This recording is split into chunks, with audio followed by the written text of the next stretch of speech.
Hey guys, welcome to my foundation classes. तो जैसे कि मैंने आप सबको बताया हुआ था कि आज से हमारा 2 क्लास आएगा एक ही दिन में, ठीक है। और मैंने क्लास का ड्यूरेशन कम कर दिया है, हाफ एन आवर का रखा है मैक्सिमम। तो एक जो टॉपिक रहेगा वो रहेगा आपका हिस्ट्री ज्योग्राफी से, ठीक है। हिस्ट्री या ज्योग्राफी रहेगा या पॉलिटी रहेगा, ये तीनों में से कोई एक टॉपिक एक टाइम रहेगा। और दूसरा टाइम जो हम लोग लेने वाले हैं वो है मिसलेनियस। मिसलेनियस का खासियत ये है कि इसमें मैं वो सब क्वेश्चन इंक्लूड करने का कोशिश करूंगा जो आप कहीं नहीं पढ़ पाते हो किसी भी सब्जेक्ट के अंदर में, ठीक है। अगर कुछ लिस्ट वगैरह भी देना होगा तो मुझे मैं इसी में दूंगा। और अगर कोई इंपॉर्टेंट टॉपिक के बारे में डिस्कस भी करना होगा तो मैं यहीं पे करूंगा, ठीक है। इस कारण से आप किसी भी क्लास को स्किप मत किया करो। आप ये मत सोचो कि आपको जो भी इसमें आया हुआ है वो आ रहा है, क्योंकि जब तक आप क्लास करोगे नहीं आपको पता नहीं चलेगा, ठीक है। तो मिसलेनियस आपके लिए इन ऑल अगर देखो तो सबका, अगर किसी भी टॉपिक का कोई भी चीज मुझे डिस्कस करना होगा तो मैं यहीं पे करूंगा, इसलिए ये क्लास आपके लिए बेहद इंपॉर्टेंट है, ठीक है। तो आप डेली जरूर क्या करो जो भी मिसलेनियस में आता है। और आप यकीन मानो, मैंने बोला था मिसलेनियस से 5 से 7 क्वेश्चन मस्ट हैं, और आप पूरा क्लास खत्म होने के बाद आप एग्जाम में फील करोगे कि मेरा बात कितना सही था, ठीक है। तो चलिए स्टार्ट करते हैं आज का सेशन। तो आज का हमारा इसमें पहला क्वेश्चन है कि जय जवान जय किसान का नारा किसने दिया। जय जवान जय किसान का नारा किसने दिया? तो किसने दिया था जय जवान जय किसान का नारा? ये दिया था लाल बहादुर शास्त्री ने। अब यहां से आपको एक और चीज इसमें पूछा जाता है कि जय जवान जय किसान जय विज्ञान का नारा किसने दिया? तो ये दिया गया था अटल बिहारी वाजपेयी के द्वारा। ये तो दोनों चीज में आप कंफ्यूज मत होना, ठीक है। अटल बिहारी वाजपेयी के द्वारा क्या दिया गया था? अटल बिहारी वाजपेयी के द्वारा ये दिया गया था जय जवान जय किसान और जय विज्ञान लास्ट में जोड़ा गया था। अब एक करंट अपडेट मैं बता रहा हूं जो अभी हाल ही में हमारे प्राइम मिनिस्टर नरेंद्र मोदी ने दी है, ठीक है। जय जवान जय विज्ञान, सॉरी जय किसान जय विज्ञान और जय अनुसंधान, ये लास्ट में चौथा वर्ड इन्होंने जोड़ दिया है, जय अनुसंधान। तो अगर आप करंट से अपडेट रहते हो तो आपने ये जरूर देखा होगा, ठीक है। अगर नहीं रहते हो तो फिर आप एग्जाम में 5 नंबर सबसे पीछे हो जाओगे। और मैं बार बार बोलता हूं आपको तैयारी अभी से करनी है, एग्जाम के 2 दिन पहले कुछ नहीं कर पाओगे आप, ठीक है। इस कारण से आपको बुरा लगता है सुनने में जब मैं बोलता हूं, लेकिन वो एक हार्श ट्रूथ है जो आपको एक्सेप्ट करना होगा। तो जय जवान जय किसान जय विज्ञान और जय अनुसंधान, ये नरेंद्र मोदी के द्वारा, और ये तीनों अटल बिहारी वाजपेयी के द्वारा, और ये दोनों लाल बहादुर शास्त्री के द्वारा। अगला क्वेश्चन है कि प्रसिद्ध उद्धरण सरकार जनता की जनता द्वारा जनता के लिए किसने दिया? एक बहुत ही फेमस स्टेटमेंट है, सरकार जनता की जनता द्वारा जनता के लिए, यह किसने दिया है? तो यह दिया गया है अब्राहम लिंकन के द्वारा। किसके द्वारा दिया गया है? अब्राहम लिंकन के द्वारा। आपको पता होना चाहिए कि अब्राहम लिंकन अमेरिका के राष्ट्रपति भी रहे हुए हैं। इसके बाद है केंद्रीय चावल अनुसंधान संस्थान अवस्थित है। केंद्रीय चावल अनुसंधान संस्थान ये कहाँ अवस्थित है? ये अवस्थित है कटक में। केंद्रीय चावल अनुसंधान संस्थान ये कहाँ स्थित है? कटक में। अब देखो ऐसे क्वेश्चंस को आप अगर ये सोचोगे कि आपके किसी सब्जेक्ट में आ जाएंगे तो फिर आप गलत फहमी में हो, ठीक है। ऐसे क्वेश्चंस सब्जेक्ट में नहीं आते हैं, आप बुक में पढ़ भले लेते हो, लेकिन जब क्वेश्चंस आप डील करते हो तो ऐसे क्वेश्चंस को एक्सक्लूड कर दिया जाता है, ठीक है। इस कारण से मैंने इस सेशन को स्टार्ट किया है जो शायद आपको कहीं और नहीं मिल रहा है। अगला क्वेश्चन है कि कर्म ही पूजा है उक्ति कहा गया था। कर्म ही पूजा है, कर्म ही पूजा है, यह किसके द्वारा कहा गया था? तो ये कहा गया था गांधी जी के द्वारा। किसके द्वारा कहा गया था? गांधी जी के द्वारा। कर्म ही पूजा है, ये देखो 2004 में पूछा गया है आपके गुड्स कार्ड के एग्जाम में। तो कर्म ही पूजा है किसने कहा है? गांधी जी ने। अगला क्वेश्चन ये थोड़ा सा लेंदी क्वेश्चन है, लेकिन ये मेरा बनाया हुआ क्वेश्चन नहीं है, ये देखो आया हुआ क्वेश्चन है 2004 में, वो भी आपके स्टेशन मास्टर वाले एग्जाम में ही, यानी एनटीपीसी एग्जाम में ही आया हुआ है। तो देखते हैं स्टेटमेंट क्या है। वह देश में स्त्रियों के अधिकार के सर्वप्रथम प्रवक्ता थे। वे स्वयं जमींदार थे। उन्होंने सरकार को लिखा था कि किसानों से जमींदार इतने से अधिक न वसूलें, ठीक है। वे स्वयं ब्राह्मण थे किंतु जाति प्रथा के अत्याचार के विरोधी थे। उन्होंने स्वतंत्र भारत का सपना देखा था और उसे पाने के लिए संवैधानिक आंदोलन करने की सलाह दी थी। वे कौन थे? अब देखो इतने सारे बातों को एक साथ इन्होंने लिखा है। अब आपको ये बताना है कि वो इंसान, वो शख्स कौन थे जिनके बारे में ये सब बात सही है। तो वो थे ईश्वरचंद विद्यासागर। कौन थे वो? ईश्वरचंद विद्यासागर। अब इसमें जो भी स्टेटमेंट है वो सब किनसे रिलेटेड है? वो ईश्वरचंद विद्यासागर से रिलेटेड है। तो इस तरह के क्वेश्चंस भी आपसे पूछे जाते हैं। अगला क्वेश्चन है कि ट्रस्ट विथ डेस्टिनी। ये ट्रस्ट नहीं है, ट्रस्ट है, ठीक है। Trust with destiny, trust with destiny ये किनके द्वारा लिखा गया है? ट्रस्ट विथ डेस्टिनी ये लिखा गया है एस राधा कृष्णन के द्वारा। किसके द्वारा? सर्वपल्ली राधाकृष्णन के द्वारा ट्रस्ट विथ डेस्टिनी लिखा गया है। अगला क्वेश्चन है, भारतीय स्वतंत्रता संग्राम के दौरान इनकलाब जिंदाबाद का नारा दिया था। भारतीय स्वतंत्रता संग्राम के दौरान इनकलाब जिंदाबाद का नारा किसने दिया था? ये दिया था सरदार भगत सिंह ने। किसने दिया था? सरदार भगत सिंह ने। अगला क्वेश्चन है कि दुनिया के मजदूरों एक हो जाओ। दुनिया के मजदूरों एक हो जाओ, एग्जाम में बहुत बार ये पूछा गया है। यह नारा किसने दिया है? ये दिया था कार्ल मार्क्स ने। किसने दिया था? कार्ल मार्क्स ने। दुनिया के मजदूर एक हो जाओ, ये कहा था कार्ल मार्क्स ने। अगला क्वेश्चन है, किसने कहा है किसी राष्ट्र के लिए राजनीतिक स्वतंत्रता प्राण वायु है? किसने कहा है किसी राष्ट्र के लिए राजनीतिक स्वतंत्रता प्राण वायु है? यह किसने कहा? तो ये कहा गया था अरविंदो घोष के द्वारा। किसके द्वारा? अरविंदो घोष के द्वारा। अगला क्वेश्चन है कि निम्नलिखित में से कौन सा गीत महात्मा गांधी को इतना प्रिय था कि उन्होंने लिखा था, यह अकेला गीत मुझे प्रोत्साहन एवं बल देने में पर्याप्त है यदि मैं भागवत गीता को भी भूल जाऊं। तो ये कौन सा वो गीत है जिनको गांधी जी इतना वैल्यू देते थे और गांधी जी को उस एक गीत से इतना इंस्पिरेशन मिलता था? तो वो कौन सा गीत है? तो वह है रघुपति राघव राजा राम। गांधी जी का फेवरेट ये सॉन्ग था, रघुपति राघव राजा राम। बहुत ही इंपॉर्टेंट क्वेश्चन है। अगला क्वेश्चन है कि वेदों में संपूर्ण सच्चाई निहित है। वेदों में संपूर्ण सच्चाई निहित है, यह व्याख्या की गई किसके द्वारा? वेदों में ही संपूर्ण सच्चाई निहित है। अब इससे दूसरा क्वेश्चन भी पूछा जाता है कि वेदों की ओर लौटो, यानी वेदों के बारे में जो भी थोड़ा सा एक आपको चीजें मिले तो आप अगर नहीं भी जानते हो तो आप किसको टिक करोगे? स्वामी दयानंद सरस्वती को, ठीक है। तो वेदों में ही संपूर्ण सच्चाई निहित है, ये कहा था स्वामी दयानंद सरस्वती ने। अगला क्वेश्चन है कि धर्म मनुष्य के लिए अफीम के समान है। यह किसने कहा था कि धर्म मनुष्य के लिए अफीम के समान है? ये कहा था कार्ल मार्क्स ने, जिसने अभी थोड़ा देर पहले हम लोगों ने क्या देखा था? इन्होंने ही कहा था कि दुनिया के मजदूरों एक हो जाओ, और उन्हीं ने कहा कि धर्म जो है वह एक अफीम के समान होता है। और आप देखते भी हो कि धर्म में लोग इतने डूब जाते हैं कि वो उनको बाद में वो कट्टर धर्मपंथी बन जाते हैं, ठीक है, कट्टर बन जाते हैं, मतलब धर्म के लिए वो कुछ भी करने को तैयार हो जाते हैं। तो ये एक तरह का अफीम ही है। अगला क्वेश्चन है, किसने कहा वेयर वेल्थ एक्युमुलेट्स मैन डिके? किसने कहा था कि जहां संपत्ति संचित होती है वहां मनुष्य का क्षय हो जाता है? यह किसने कहा था? तो यह कहा गया था गोल्ड स्मिथ के द्वारा। गोल्ड स्मिथ ने कहा था, ये एक बहुत बड़े अर्थशास्त्री हुए गोल्ड स्मिथ, और इन्होंने कहा था। अब गोल्ड स्मिथ को आप एडम स्मिथ से कंफ्यूज मत करना, गोल्ड स्मिथ अलग थे, एडम स्मिथ अलग थे। तो एडम स्मिथ भी अर्थशास्त्री थे और गोल्ड स्मिथ भी अर्थशास्त्री थे। गोल्ड स्मिथ ने कहा था कि वेयर वेल्थ एक्युमुलेट्स मैन डीके, ठीक है। अगला स्टेटमेंट है, लोगों के लिए लोगों द्वारा रचित संचालित सरकार लोकशाही की यह परिभाषा किसने की है? तो किसने की है यह परिभाषा? यह की है अब्राहम लिंकन ने, जो अभी हम लोगों ने ऊपर देखा था। इसी को थोड़ा सा मॉडिफाई करके दिया गया यहाँ, ठीक है। ये 2012 में पूछा गया, देखो ग्रुप डी के एग्जाम में। अगला क्वेश्चन है कि आराम हराम है, यह नारा किसने दिया? बहुत ही फेमस नारा आराम हराम है, यह नारा दिया गया था जवाहरलाल नेहरू के द्वारा। किसके द्वारा?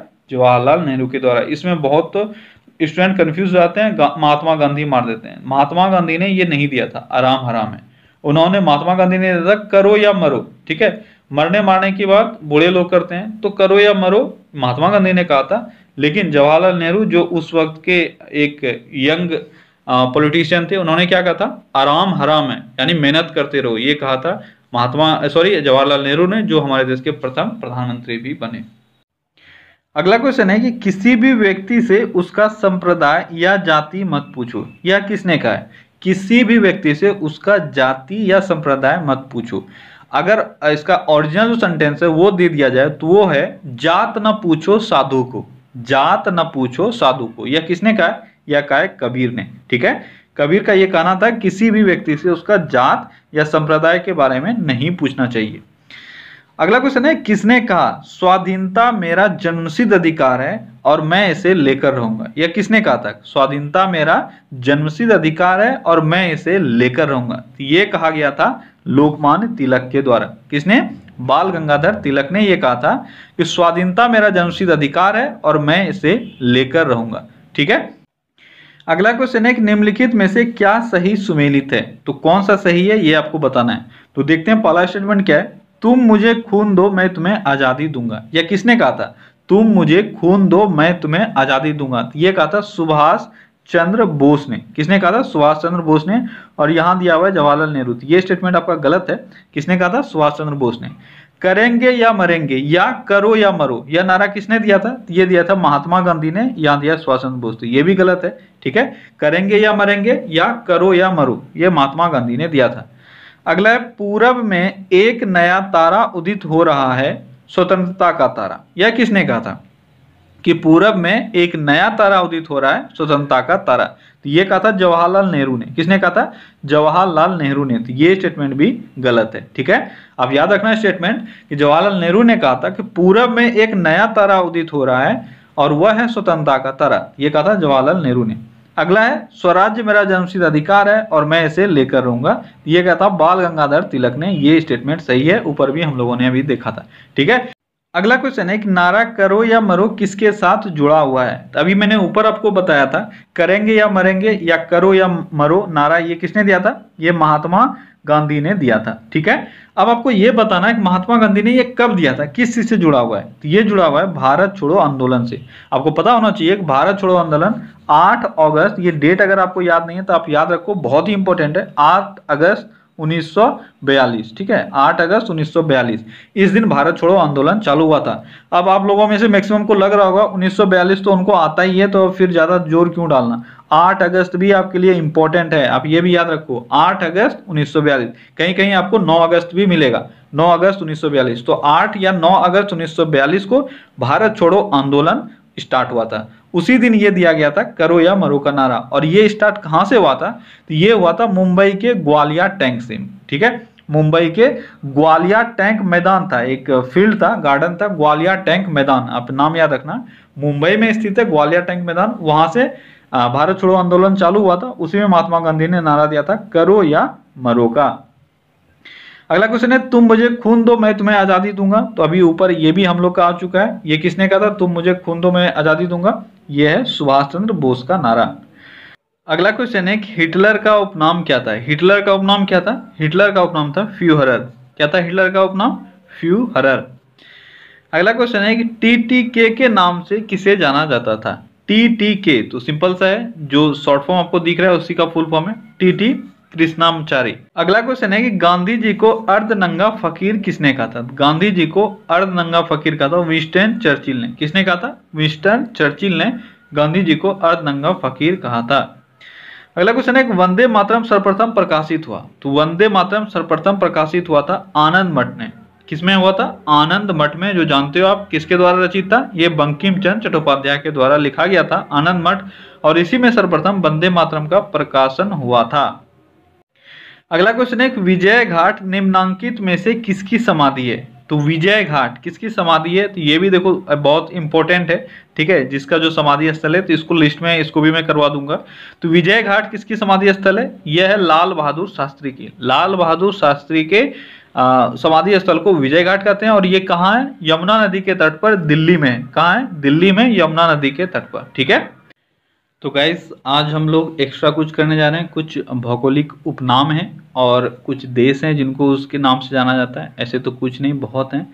तो उसमें से मैंने कुछ बहुत ही प्रिसाइजली जो एग्ज़ाम के लिए ज़रूरी है मैंने उसको एक्सट्रैक्ट किया है, और आपको वो सारे याद करनी है। लेकिन एक दिन में हम लोग सारा याद नहीं करेंगे, हम लोग 10-10 करके हम लोग पर डे याद करेंगे। 10-12 जो भी होगा हम लोग थोड़ा थोड़ा करके उसको पर डे करेंगे, ताकि आपको याद भी हो जाए और आपको उसमें कंफ्यूजन भी ना रहे। ठीक है, एक दिन में अगर सब करते हो तो फिर आपको याद नहीं होता अच्छे से। चलिए स्टार्ट करते हैं। आज जितना हम लोग को देखना है वो आज हम लोग देखते हैं।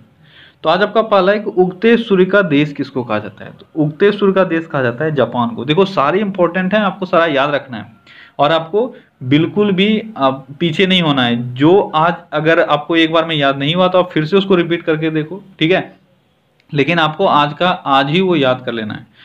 अगला है आपका सेकेंड न्यू फाउंडलैंड। सेकेंड न्यू फाउंडलैंड ये किसको कहा जाता है, ये कहा जाता है जापान को।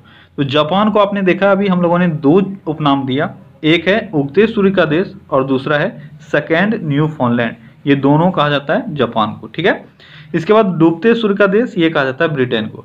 उगते सूर्य का देश ये है जापान और डूबते सूर्य का देश ये है ब्रिटेन। इसके बाद है मध्य रात्रि सूर्य का देश। मध्य रात्रि सूर्य का देश ये कहा जाता है नॉर्वे को। इसके बाद है प्रातःकालीन शांति की भूमि। प्रातःकालीन शांति की भूमि ये कहा जाता है दक्षिण कोरिया को, ठीक है। अब देखो यहां से आपको याद रखने में आसानी होगा। आप जानते हो सियोल पुरस्कार, शांति का सियोल पुरस्कार, ठीक है, ये दक्षिण कोरिया में सियोल है जगह है, वहीं पे शांति का सियोल पुरस्कार दिया जाता है। अब शांति से आपको याद रखना है, शांति से क्या याद रखना है, दक्षिण कोरिया, वो बहुत शांत है, ठीक है। तो यहाँ से देखो दो उपनाम है इसके, प्रातःकालीन शांति की भूमि और हर्मिट किंगडम। हर्मिट किंगडम किसको कहा जाता है, दक्षिण कोरिया को। तो दक्षिण कोरिया का भी दो उपनाम हो गया, प्रातःकालीन शांति की भूमि और हर्मिट किंगडम, ये किसको कहा जाता है, दक्षिण कोरिया को। इसके बाद है पूर्व का मोती। पूर्व का मोती किसको कहा जाता है, ये कहा जाता है सिंगापुर को। किसको कहा जाता है, पूर्व का मोती, सिंगापुर को।